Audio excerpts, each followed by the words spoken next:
Today's episode is brought to you by our lead sponsor, Safe House Project. Hey, it's George with the Pour-Over.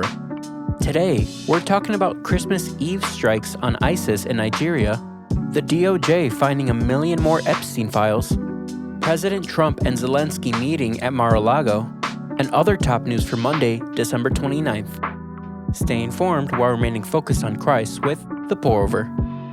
Here's the quote of the day. You are a steward of every moment, of every talent, of every gift, of every resource that God has given you. Choose wisely what you do today. Paul Washer. Let's get started with some espresso shots. Nigeria had a not-so-silent night as the U.S. launched strikes against ISIS. On Christmas Day, a U.S. Navy warship launched 16 missiles at 2 ISIS camps in northwest Nigeria, killing multiple militants. President Trump said the strikes were motivated by ISIS's killing of Nigerian Christians, echoing his November warning that the U.S. military would come guns a-blazing if the violence continued. Hours later, the Nigerian government issued a statement calling the strikes a joint operation to promote regional security. Africa's most populous nation has faced overlapping jihadist insurgencies, banditry, and mass kidnappings for more than a decade. Nigerian officials maintain the militant groups kill as many Muslims as Christians, denying claims of a religious genocide and cautioning against simplistic labels. President Trump and Secretary Hegseth signaled further strikes could follow if the killings persisted.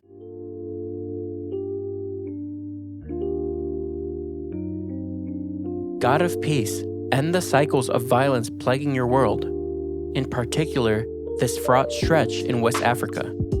The overlapping terror and suffering are overwhelming and tragic. We ask you to make it stop.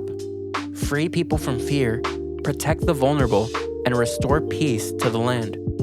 Amen. Psalm 9, 8 and 9 says, And he judges the world with righteousness. He executes judgment on the nations with fairness. The Lord is a refuge for the persecuted, a refuge in times of trouble.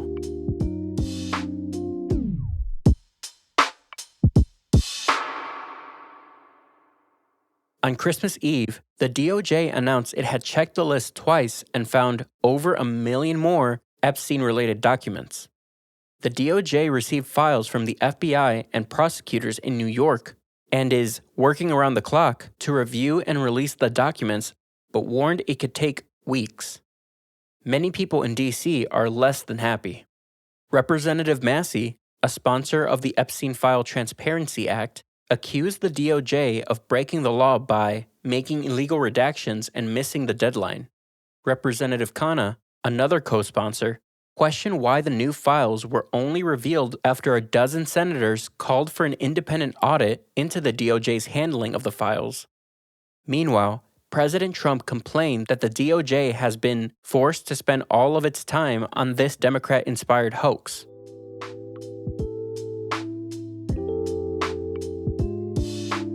When discussing divisive topics, such as the release of more Epstein files, remember that both your stance and how you take your stance reflect on Christ.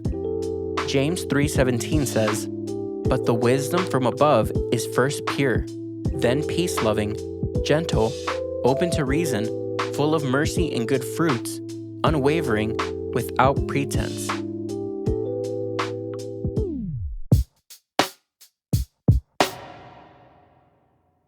President Trump had a call with Russian President Putin before hosting Ukrainian President Zelenskyy at Mar-a-Lago yesterday, all in hopes of closing out a peace agreement. A key sticking point remains territorial issues. Moscow says any deal must give it ownership of the contested Donbas region, which is largely under Russian control, while Ukraine refuses to cede any of its pre-war territory. Additionally, Zelenskyy has signaled willingness to stop trying to join NATO, but has questions on how security guarantees will be enforced if Ukraine doesn't join the alliance. The presidential peace talks followed a deadly weekend in Ukraine. Russia launched strikes on Kyiv and the surrounding region, killing 2, injuring 46, and knocking out power for more than 1 million households. Ukraine says private homes were targeted in the eastern city of Sloviansk, where one person died.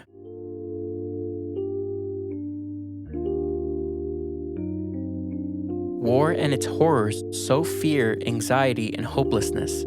Yet because of Jesus' death and resurrection, we can be confident that our joyful eternity is secure, no matter how dark Earth's headlines become. Psalms 23:4 says, "Even when I go through the darkest valley, I fear no danger, for you are with me. Your rod and your staff, they comfort me." Human trafficking isn't just an over-there problem. It's happening right here in the U.S. An estimated 300,000 people are being trafficked in America right now, and most were first sold as children. Even when they get a chance to run, sometimes there's no safe way out, and they get pulled right back in. Safe House Project is helping children get to safety and stay there by equipping communities to spot trafficking and funding urgent escapes. They cover what's needed in those crucial moments: a way to escape, shelter, and resources for lasting freedom. Trafficking in the U.S. is at crisis levels, and requests for help to escape are higher than ever. Just $40 provides a safe ride that takes a child from captivity to freedom. Safe House Project can't miss the moment when a child is ready to escape, and your gift makes sure they don't. Give a child the way out. Go to safehouseproject.org/TPO or check the link in the show notes to give now.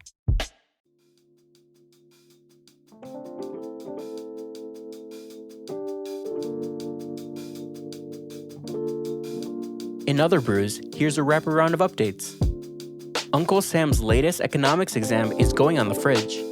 The Commerce Department reported U.S. gross domestic product, the economy's total output of goods and services, grew at a 4.3% annual rate in quarter 3, July through September, crushing the roughly 3% expectations. AAA piled on the good news, announcing gas prices stayed below $3 a gallon for most of the month, the cheapest December since 2020. The Supreme Court blocked President Trump's National Guard deployment to Chicago while litigation plays out, saying the administration failed to identify a legal authority for the decision. 3 justices dissented.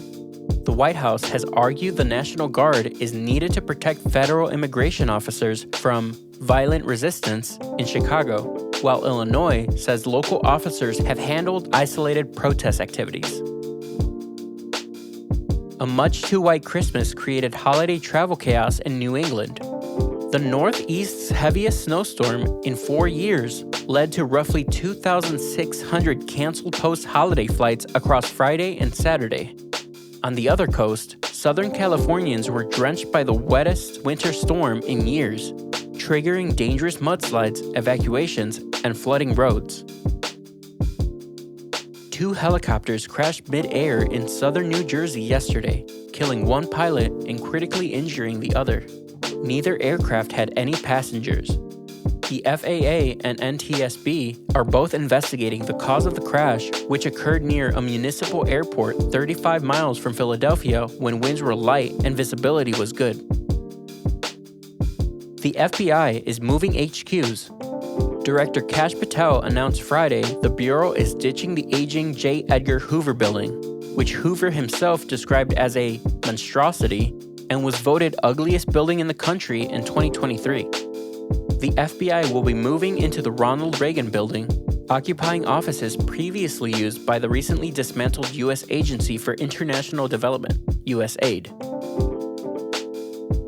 And that's all we have for today. Thanks so much for listening, TPO fam.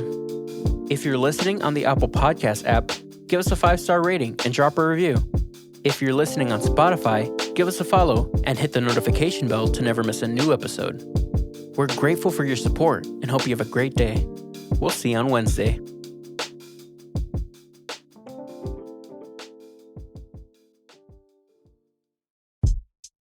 The noise can be deafening in our chaotic world, but Jesus offers a better way to live.